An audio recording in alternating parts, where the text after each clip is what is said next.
OpenAI just launched AI Pets in the Codex app, and you can even customize and create your own AI pet. As well, there's a hidden feature in Codex that's probably coming very soon that you need to know about. So let's get into it. It looks like OpenAI is really going all in on their Codex plan and turning it into a super app. And we see this with the new feature that they launched today, which might not seem like a major upgrade to the coding workflow, but is more of a usability and I guess interactive feature that is going to make Codex more fun, which is pets. Now everyone can create their own pets or wake up their pet in their Codex app after you update it by using the /pet command. And you can also create your own custom pets. Using the command you see on screen /hatch, you can create your own pet, you can customize it. And I don't really know what this is really useful for. I think it's more of a UI enhancement, making it more personable, giving some personality to the Codex app. I guess this has worked in the past for some companies when they added more personalization features, more fun features like this.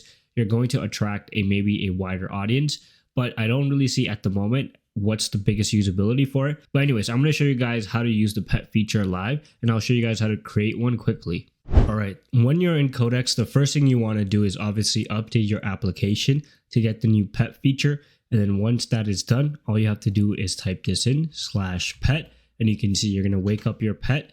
So when you wake up your pet, you can see it's going to be available for you anywhere you go. So even if the Codex app is minimized, this pet will stay with you. So let's say you run something in Codex and you want to, close the app because it might take a couple of minutes or anything like that. You can track the progress and chat with your AI pet to keep track of what's happening in Codex. Let's say I click on this command and then I just press enter. You can see my AI pet is with me and it's telling me what I'm doing. And what's really cool is that you can see that it's typing and everything like that. And then you can click on this reply button. And let's say I don't want it to run this command anymore. I'll type in stop, for example, press reply. It's going to take it. And then obviously it looks like it's celebrating because it completed a task. But I think this is a good feature and this is a smart business move. Here's why: because when people have things like pets, they get emotionally attached to it. If you have an AI pet that you're working with in Codex and you've been enjoying this feature, you like it, you might hesitate a little bit when it comes to switching over to a new application, which might not seem like a lot for a lot of people because people just care about capabilities. But if Codex is something that you're using, not just for heavy programming, but just for everyday work, which they're trying to transition into, AI Pets is a smart move by OpenAI because it makes that transition and attraction to their new Codex environment much more appealing compared to just, pushing a powerful application that people can't really interact with it. So this is why I think it's a smart move by OpenAI. And as I said, I still think this is early stages. This AI pet will definitely advance into something else, and we will find that out as it gets more and more developed. And OpenAI didn't only ship this pet feature with obviously, just one simple Codex pet. This is the default one that is kind of selected for everyone. You also have option of more pets. So if you go to appearance and you look at the bottom section at pets and open that up, you can see you have the Codex one.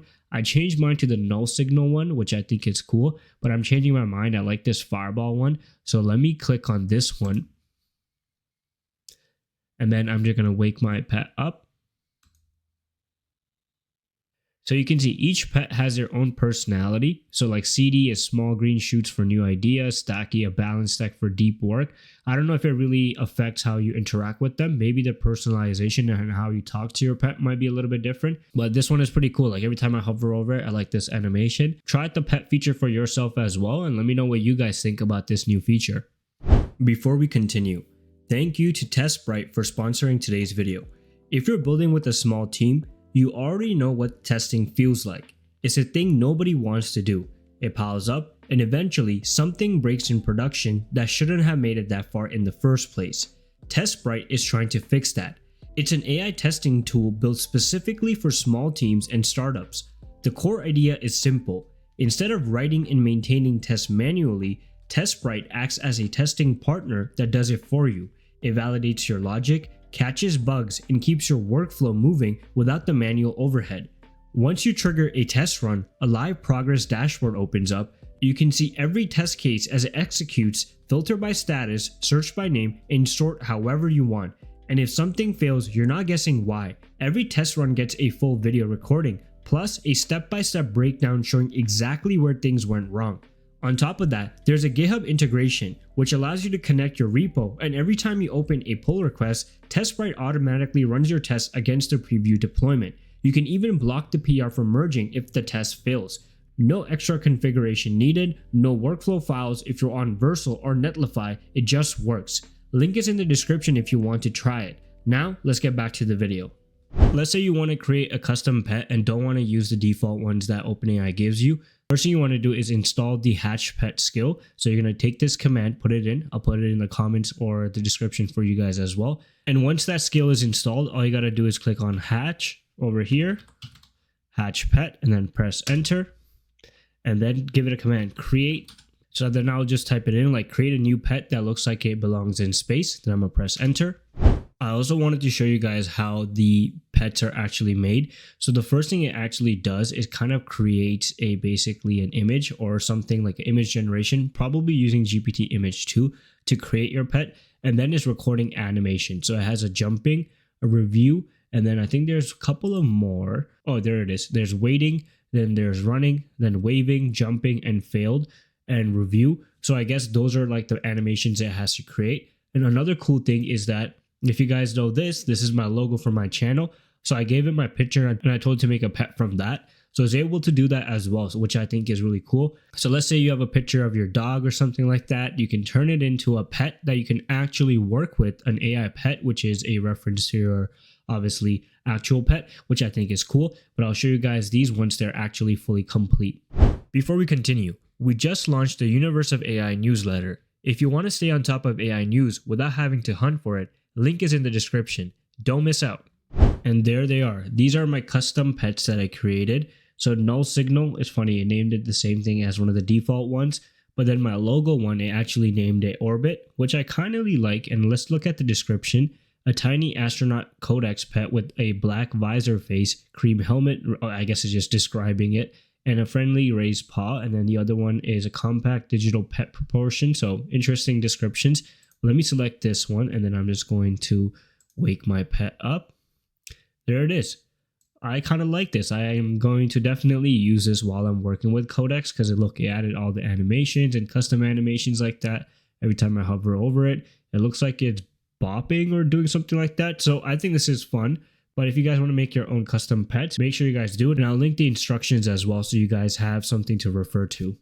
And if you guys didn't know, there's one more feature probably coming soon, which I think is the remote control feature. So these features were hidden a couple of days ago, which was a Codex avatar, which we saw get live today, which was pets, a new keyboard category. I don't think this one is that important, but then a new onboarding widget prompting to connect core integrations with email, calendar, and files. This was launched yesterday when Codex got rebranded into Codex for Work, and they allowed people to select their role, like finance professionals and things like that when they were setting up Codex. So all of these features are basically live, except for one feature, which is the remote control feature and connection section in settings. I haven't seen these live yet, so they might be coming maybe next week unless I decide to ship it today as well, later today, or maybe on the weekend, which I don't think so. But this remote control feature kind of seems more like what Claude has with their remote control feature, where you can connect with Codex and control it from your phone. There is a Codex app coming for your mobile applications, similar to how Claude Code has that set up. I think they're bringing that same into Codex. So they are really going after Claude Code, and they are really focused on Codex right now because they really want to expand that app. And we're seeing that because Codex downloads have hit an all-time high, and they're slowly closing the gap between Codex and Claude Code, as well co-work and everything. They're rebringing it, and they're really leaning hard onto the super app. So this, I think, is a live example of how a focused strategy like creating a Codex super app, closing down Sora and everything like that makes sense for them, and the returns are there. And now we have our AI pets as well, which I enjoy. And as I said, you can use them everywhere. So you guys are seeing my pet right now on the screen. But yeah, I think this is a good win by OpenAI, and I'm excited to see how far they push this Codex application and where this ends up being. But that's it for today's video. Make sure you guys are subscribed to the channel, follow our new newsletter as well at universeofai.beehive.com, as well subscribe to the main channel World of AI, and support us on X by following the Universe of AIZ as well. Until then, I'll see you guys in the next video.